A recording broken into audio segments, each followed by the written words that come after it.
ఏంటది? బొమ్మలు. బొమ్మలా? బొమ్మలే. టిప్పుకి గుణపాఠం చెప్పడానికి 6 గంటలు పట్టింది. సమైక్యకి బ్లెస్ అక్కకి చెప్పడానికి పెద్ద మోటివేషన్ క్లాసే పట్టింది. మాకు ఇంకా మోటివేషన్ క్లాస్ ఏం అవసరం లేదు. మా బొమ్మలు మేము జాగ్రత్తగా ఉంచుకుంటాం. మోటివేషన్ క్లాసా?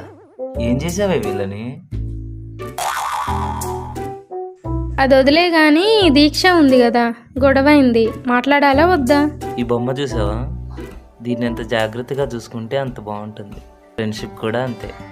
సారీ చెప్పేసే. సారీనా? ఫ్రెండ్షిప్ ముఖ్యమా నీకు, పంతం ముఖ్యమా? ఫ్రెండ్షిప్ అన్నయ్య. సరే సారీ చెప్తాలే గాని నీకు కూడా సారీ అన్నయ్య. నాకెందుకు సారీ? నువ్వు ఫ్రిడ్జ్ లో పెట్టిన కేక్ నేను తినేసా. అసలు నిన్ను ఎవరు తినమన్నారు దాన్ని? అయినా కానీ నువ్వు కేక్ తినకూడదు.